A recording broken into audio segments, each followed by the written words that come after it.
I, PC Modi, the returning officer for the Vice Presidential Election 2025, hereby declare that Shri C.P. Radhakrishnan, Jal Bhushan Raj Bhavan, Balkeshwar Road, Malabar Hill, Mumbai, has been duly elected to the office of Vice President of India. नमस्कार, स्वागत है आपका inside story में और मैं हूं आपके साथ मुस्कान शास्त्री। देश को उसका 15वां उपराष्ट्रपति मिल चुका है। जी हां, बिल्कुल सही सुना आपने। और जिस दिन से उपराष्ट्रपति जगदीप धनखड़ ने इस्तीफा ऐलान किया, उसके बाद से ये चुनावी प्रक्रिया और तेज कर दी गई थी और 9 सितंबर को, आज यानी कि 9 सितंबर को इसके रिजल्ट्स अनाउंस कर दिए गए हैं। इंडिया गठबंधन और एनडीए गठबंधन दोनों ने अपने अपने उम्मीदवार चुनावी मैदान में उतारे थे, जिसके बाद एक तरफ सीपी राधाकृष्णन थे तो दूसरी तरफ बी सुदर्शन रेड्डी, और आखिरकार सीपी राधाकृष्णन ने जीत हासिल कर ली है। तो आखिर इस पूरी प्रक्रिया के दौरान क्या हुआ, कैसे हुई वोटिंग और इस परिणाम का क्या बिहार चुनाव पर असर पड़ सकता है, आज इसी पर चर्चा करेंगे। चर्चा के लिए हमारे साथ मौजूद है हमारे सहयोगी डॉक्टर संजीव त्रिवेदी। बहुत स्वागत है आपका। सबसे पहले हम जानना चाहेंगे कि आखिर कौन है सीपी राधाकृष्णन। देखिए, सीपी राधाकृष्णन, उनका परिचय फिलहाल एक ऐसे व्यक्ति के रूप में सामने आता है जो अरसे से राष्ट्रीय स्वयंसेवक संघ के साथ जुड़े हुए रहे हैं और उन्होंने भारतीय जनसंघ में भी काम किया है, भारतीय जनता पार्टी में भी काम किया है और 2 बार वो लोकसभा के सांसद रहे हैं, 1998 और 1999 में। उसके बाद वो गवर्नर बने पहले झारखंड के, और उसके अलावा उन्होंने महाराष्ट्र के गवर्नर के तौर पर जब पदभार संभाला तो इस बार उन्हें मौका मिला और वो चुन लिए गए उपराष्ट्रपति पद के लिए। तो एक ऐसे व्यक्ति के रूप में उनका परिचय है जो कि आउट एंड आउट राष्ट्रीय स्वयंसेवक संघ भारतीय जनता पार्टी की जो अपनी एक विचारधारा है उसके प्रति समर्पित है।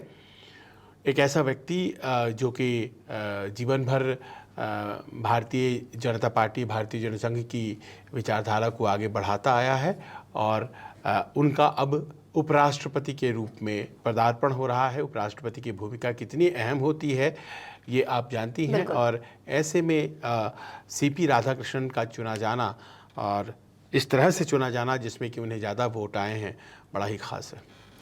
एक तरफ एनडीए गठबंधन को मतलब उम्मीद से ज्यादा वोट देखने को मिला, इस वोटिंग प्रक्रिया में उम्मीद से ज्यादा वोटें मिली, ये कैसे? देखिए, ऐसा है कि कुल जो वोट्स थे, आज पोल जो हुए हैं उसमें 767 वोट्स, और 767 ये वोट्स आप जानती हैं लोकसभा और राज्यसभा के जो सांसद होते हैं उन्हें जोड़ करके बनता है। अब इसमें फ़िलहाल जो आंकड़े सामने आए हैं, अभी तो शुरुआत है, लेकिन करीब 452 वोट मिले सीपी राधाकृष्णन को और 300 वोट ही मिले बी सुदर्शन रेड्डी को, जो कि विपक्षी उम्मीदवार थे, पूर्व सुप्रीम कोर्ट जस्टिस। और ये जो फासला 152 वोट से जीत का है, इसमें आपने सही कहा कि कुछ वोट थे जो उन्हें एक्स्ट्रा मिलते हुए दिखाई पड़ रहे हैं। यानी कि जो अपना आंकड़ा था Bharatiya Janata party lead NDA का, वो आंकड़ा उन्हें करीब 324-25 के आसपास ले जाता था और उसके बाद जगन मोहन रेड्डी की पार्टी वाईएसआरसीपी, जो कि आंध्र प्रदेश की पार्टी है, उसने समर्थन किया राधाकृष्णन का। और ये बड़ा दिलचस्प है क्योंकि आंध्रा से ताल्लुक़ रखते हैं बी सुदर्शन रेड्डी, लेकिन जगन मोहन रेड्डी ने उनका समर्थन नहीं किया बल्कि भारतीय जनता पार्टी का समर्थन किया। वो भारतीय जनता पार्टी जो इस वक्त उनके विरोधी चंद्रबाबू नायडू के साथ गठबंधन सरकार केंद्र में चला रही है, लेकिन उनके सबसे प्रबल विरोधी जगन मोहन रेड्डी यानी कि चंद्रबाबू नायडू के सबसे प्रबल विरोधी भी भारतीय जनता पार्टी का ही समर्थन करते नजर आए। तो ऐसे में उनकी अपनी स्ट्रेंथ भारतीय जनता पार्टी की जो थी 424-25, उसमें और 11 सांसद जगन मोहन रेड्डी के जुड़ गए। इसके अलावा अब ये तो मान लीजिए आंकड़ा आ जाता है करीब 436-37 का, लेकिन प्रश्न ये है कि 452 वोट कैसे आ गए। बिल्कुल, ये तो अपने आप में बड़ा ख़ास है। तो कहा यही जा रहा है कि ज़बरदस्त क्रॉस वोटिंग हुई है और ये जो क्रॉस वोटिंग है करीब 14 वोट एक्स्ट्रा मिले हैं जो कि सीपी राधाकृष्णन के पाले में आए हैं। किधर से आए हैं? विपक्ष की तरफ से आए हैं। जिन लोगों को बी सुदर्शन रेड्डी को वोट करना था उनमें से कुछ लोगों ने सीपी राधाकृष्णन यानी कि सरकार के कैंडिडेट को वोट किया है और उसी का नतीजा है कि आज 452 वोट यानी कि उम्मीद से भी ज़्यादा वोट मिले हैं सीपी राधाकृष्णन को। ये कैसे हो गया? लोग इस पर विचार कर रहे हैं कि आखिरकार जितने वोट्स विपक्ष के थे वो तो आने ही चाहिए थे। विपक्ष भी कहीं ना कहीं उम्मीद कर रहा था कि 300 कम से कम 315 वोट्स तो मिलने चाहिए, लेकिन मिले सिर्फ 300। ये कैसी क्रॉस वोटिंग हुई? देखिए, ऐसा है कि किसने किया क्रॉस वोटिंग इसकी जानकारी तो अभी आनी बाकी है, पर यह ज़रूर है कि क्रॉस वोटिंग हुई है। अब क्रॉस वोटिंग का सीधा मतलब है कि आप चुने गए हैं इंडिया ब्लॉक के तरफ से, आप सांसद हैं इंडिया ब्लॉक के, लेकिन संभवतः आपने कोई वजह पाई होगी कि आपने वोट कर दिया अपने विरोधी को। और किसने आपको करवाया, किनसे आपकी बातचीत हुई, क्या आप सरकार के संपर्क में थे, उन तमाम सांसदों से जिनके नाम सामने आएंगे उनसे पूछा जाएगा। लेकिन ऐसे सांसद 14-15 की संख्या में तो हैं। ये नतीजे बताते हैं कि क्रॉस वोटिंग हुई है। क्रॉस वोटिंग किस तरह से होती है कि इस इलेक्शन में व्हिप नहीं होता है। तो व्हिप जब नहीं होता है यानी कि व्हिप होता है वो कि आपको कह दिया गया है कि आप फलां को वोट दें, नहीं देंगे तो आपकी सदस्यता चली जाएगी। तो यहाँ कोई सदस्यता जाने का सवाल नहीं उठता है। तो व्हिप जिसे कहते हैं वो होता नहीं है, यानी कि आप अपनी इच्छा से वोट करते हैं और अपनी इच्छा से क्या आपका गठबंधन जीते आप वोट उसके लिए करेंगे। लेकिन कुछ लोगों ने तो वोट किया और उन्होंने क्रॉस वोट कर दिया, दूसरे पक्ष को जाकर के वोट कर दिया और इस तरह से जितनी उम्मीद थी कि आएगी vote B Sudarshan Reddy India bloc के कैंडिडेट, उनको नहीं आई। करीब 15 वोट कम गए और 300 का ही आंकड़ा छू पाए बी सुदर्शन रेड्डी। हालांकि विपक्ष ये कह रहा है कि पिछली बार से हमें ज़्यादा वोट आए हैं, यानी कि जिस वक्त जगदीप धनखड़ साहब लड़े थे चुनाव उससे ज़्यादा हमें वोट इस बार आए हैं। लेकिन प्रश्न यही है कि एक संदेश तो चला गया कि उनका अपना कुनबा जो है वही एकजुट नहीं रहा, उसमें से 15 सांसद निकल गए। सब जानते हैं कि वाइस प्रेसिडेंट के इलेक्शन के नतीजे क्या होंगे, फिर भी ये जो इलेक्शन थी वो बड़ी सक्रियता से लड़ी गई, बड़ी उम्मीद से और बड़े जोश से जो ये लड़ाई की गई, वो जो इलेक्शंस किए गए बड़ी सक्रियता से किए गए। ऐसा क्यों? देखिए, ये बात तो हकीकत है कि वाइस प्रेसिडेंट के चुनाव के जो नतीजे होते हैं वो सबको पहले से पता ही होते हैं। लेकिन इस बार बहुत ज़्यादा सक्रियता देखी गई और ये साबित करने की कोशिश में एनडीए और इंडिया ब्लॉक दोनों थे कि गठबंधन के तौर पर हम बड़े मजबूत हैं, यानी कि जितने दल हैं हम सब एक हैं और हम सब एक अगर हैं तो फिर हम सब एक साथ वोट करेंगे। आज की तारीख में बहुत हद तक दो दलीय व्यवस्था या दो गठबंधन की व्यवस्था हमारे देश में हो गई है। एक तरफ एनडीए है, दूसरी तरफ इंडिया ब्लॉक है और ये सब कुछ चुनाव के लिए एक पार्टी की तरह दोनों एक दूसरे से लड़ते हैं। वही दृश्य आपको आज संसद में दिखाई पड़ रहा था। लोग बाग पहुंच रहे थे, अपना वोट डाल रहे थे, सबों को पता था कौन किसको वोट देने जा रहा है। लेकिन इस इलेक्शन को इतनी संजीदगी से क्यों लड़ा गया, इतनी सक्रियता से क्यों लड़ा गया, जैसा कि आप पूछ रही हैं, इसका बड़ा सीधा अर्थ है कि ये जताना था, ये बताना था कि हमारे पास जितने वोट हैं उनसे भी हम ज़्यादा वोट लेकर के आएंगे, या हमारे पास जितने वोट हैं हम सब गिरवाएंगे और अगर हमारे सारे वोट गिर गए तो माना ये जाएगा कि हर दल जो हमारी गठबंधन में है वो तमाम दल 100% डेडिकेशन के साथ हमारे दल में है, हमारे गठबंधन में है। ऐसा नहीं है कि उसके कुछ लोग भाग जाएंगे, दूसरे को दे देंगे वगैरह वगैरह। तो ये ज़रूरी था दिखाना कि हम सब एक हैं। अब इस एक हैं दिखाने के क्रम में एनडीए ने बाजी मारी। उसके न केवल अपने वोट सारे आ गए बल्कि उसको सामने वाले यानी कि जो इंडिया गठबंधन है उसके वोट भी मिल गए। पर दूसरा पक्ष ये भी है कि तमाम राहुल गांधी की यात्रा और उस दौरान ये तैयारियां चली थी, तो इंडिया ब्लॉक का भी अपना एक मजबूत जो हिसाब किताब था वो दिखा। 315 में से 300 वोट हासिल हुए हैं, 15 वोटों पर दिखेगा कि कौन कौन थे जो उस तरफ चले गए, उस पाले में चले गए। पर 300 वोट लाना भी कम बात नहीं है। बिल्कुल। जयराम रमेश कहते दिखाई पड़ रहे थे कि पिछली दफ़ा तो हमें 26% ही वोट मिले थे, इस बार हमें 40% वोट मिले हैं, तो फासला बहुत ज़्यादा का नहीं है। अपने अपने तरीके से लोग इंटरप्रेट कर रहे हैं, पर ये हम कह सकते हैं कि दोनों के लिए बेहतर हुआ। सत्तापक्ष के पास भी ज़्यादा आंकड़ा आ गया, विपक्ष के पास भी ज़्यादा आंकड़ा आ गया। सब जानते थे कि विपक्ष इसमें जीत नहीं सकता है, लेकिन एक अच्छी फाइट हुई और गठबंधन एक है या ज़्यादातर एक है, ये संदेश देने में दोनों पक्ष सफल हुए। पर क्या विपक्ष के इस क्रॉस वोटिंग वाले चक्कर की वजह से विपक्ष की जो छवि है, जो एक गठबंधन की छवि है, उस पर सवाल खड़े नहीं होते? हाँ भी और नहीं भी। देखिए, हाँ इसलिए क्योंकि अब जितने वोट आपको मिलने थे वो तो नहीं मिले, तो लोग कह सकते हैं कि जब आप अपने वोट भी नहीं संभाल सकते हैं तो दूसरों के वोट आप कैसे ले पाएंगे, ये एक क्रिटिक हो जाएगा। लेकिन साथ ही साथ ये बात भी मानना पड़ेगा कि लोकसभा चुनाव के बाद वाइस प्रेसिडेंट, उपराष्ट्रपति का ही चुनाव था जिसने एक मौका दिया तमाम विपक्ष को एक होने का, और ज़्यादातर विपक्षी दल जो हैं वो एकजुट होकर के चुनाव लड़ते देखे गए। कांग्रेस की एक स्वाभाविक नेतृत्व उनको मिल जाता है, तो वो उनको मिला था, और हर राज्य में कांग्रेस के ही लोग अपने अपने उम्मीदवार को लेकर जब घूमते हैं तो कांग्रेस ने ही बी सुदर्शन रेड्डी को हर जगह घुमाया। उम्मीद ये की जा रही थी कि थोड़ा ज़्यादा और वोट आएगा, लेकिन 300 वोट आया, जो भी इस बात को साबित करता है कि इंडिया गठबंधन सत्ता से बाहर है फिर भी एकजुट है, ये बताने की कोशिश इस इलेक्शन का मुख्य उद्देश्य था। मुझे लगता है कि वो उद्देश्य उन्होंने पूरा किया है। हालांकि इस बात की विवेचना वो ज़रूर करेंगे कि आखिर 15-15 सांसद कहाँ चले गए, किसने धोखा दे दिया हमें, कौन है वो जो कि हमारे साथ तो है लेकिन मौका आने पर एकदम इन मौके पर वो उछलकर उधर चला जाता है। तो ये सब ऐसा है कि जब पलटकर देखेंगे, एनालाइज करेंगे तो चीज़ों को पाएंगे। पर भारतीय जनता पार्टी हमेशा कह सकती है कि देखिए मोदी जी का जलवा देख लीजिए, क्योंकि आपको जितने वोट आने थे उससे भी ज़्यादा लेकर के हम आए हैं, और ये सिर्फ और सिर्फ एनडीए की अपनी जो एकजुटता है वो है। पर मैं जानता हूं कि बहुत ज़बरदस्त तैयारी एनडीए की तरफ से की गई, हर सांसद को फ़ोन मिलाया गया, विपक्ष के सांसदों को भी फ़ोन मिलाया गया, और सोचिए कि उसका असर भी हो गया कि 15 सांसद उन्हें विपक्ष के मिल गए।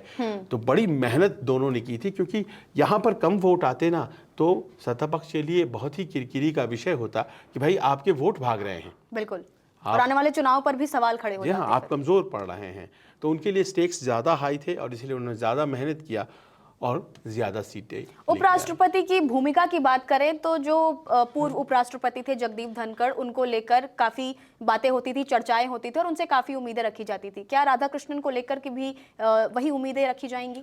देखिए, राधाकृष्णन साहब के पास तो एक बहुत बड़ी लेगेसी का वजन होगा। उनका नाम राधाकृष्णन है, और देश के पहले राष्ट्रपति सर्वपल्ली राधाकृष्णन भी तमिलनाडु से आते थे, और सीपी राधाकृष्णन जी का कहना है कि उनकी माताजी ने उनका नाम दरअसल पहले उपराष्ट्रपति के नाम पर ही रखा था, राधाकृष्णन। तो इसका अर्थ ये होता है कि वाइस प्रेसिडेंट जब वो बने हैं तो तमिलनाडु से बने हैं, और तमिलनाडु से उनके पहले आर वेंकटरामन, और उसके पहले जैसा कि हमने बताया पहले उपराष्ट्रपति सर्वपल्ली राधाकृष्णन आए थे। ये तीसरे हैं जो तमिलनाडु से आए हैं, और इनके ऊपर जिम्मेदारियों का बोझ बहुत होगा, उम्मीदों का बोझ बहुत होगा। लेकिन आजकल जब सदन चलता है, और आप जानती हैं वाइस प्रेसिडेंट की एक बहुत बड़ी भूमिका होती है राज्यसभा को चलाना, chairman of the Rajya Sabha, he is the ex officio chairman of the Rajya Sabha apart from being the vice president of India.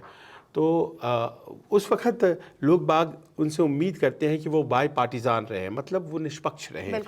और कई आरोप आपको याद होगा लगते थे धनखड़ साहब के ऊपर कि वो सत्ता पक्ष को कुछ नहीं कहते हैं, विपक्ष वालों को बिठाते रहते हैं। तो एक तलवार की धार है जिस पर सीपी राधाकृष्णन को चलना होगा, क्योंकि सब लोग अभी से कह रहे हैं कि वो तो आरएसएस बैकग्राउंड के हैं, वो तो भारतीय जनता पार्टी के सांसद रह चुके हैं, तो ऐसे में कैसे हमारा कल्याण होगा।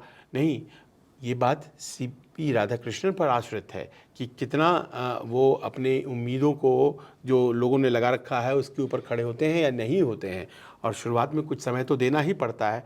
वो संसदीय मर्यादाओं के बारे में, परंपराओं के बारे में जानेंगे क्योंकि वो सांसद रह चुके हैं, पर एट द सेम टाइम उनसे उम्मीद करेगा विपक्ष कि हमें आप एडिक्वेट मौके दीजिए बोलने के। हम जब हाथ उठाएं तो आप हमें बुलवाइए, हमारी बातों को सामने रखिए, हमें तमाम जो कमिटीज़ होती हैं उसमें अपॉइंटमेंट्स दीजिए।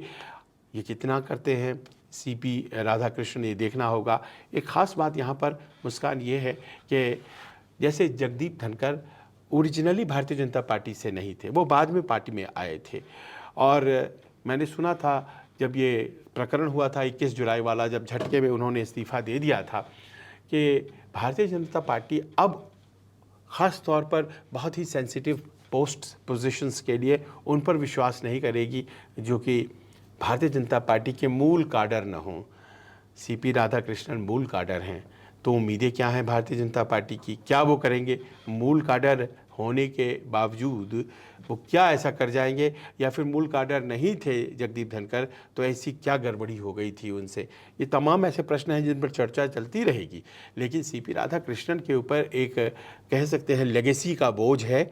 उनसे उम्मीदें जाहिर है भारतीय जनता पार्टी की होंगी ही होंगी, और वो कितना निष्पक्ष और कैसे दिखते हैं ये उनको तय करना। पर क्या उनके फिगर पर बायस्ड वाली जो एक फिगर है वो थोपती हुई नहीं दिखेगी? क्योंकि वो भारतीय जनता पार्टी के उम्मीदवार रहे हैं और वहां से आते हैं और भारतीय जनता पार्टी के फॉलोअर भी हैं, तो उससे जो आम जो विपक्ष है उस पर वो तो हमेशा ये सवाल करता रहेगा कि ये भी कहीं ना कहीं बायस्ड डिसीजन ले और उस तरीके से एक्ट करे। फिर क्या होगा? आदमी बायस्ड हो सकता है मुस्कान, लेकिन वो कुर्सी बायस्ड नहीं होती है जिस पर बैठने के बाद आपको पंच परमेश्वर की तरह फैसले लेने पड़ते हैं।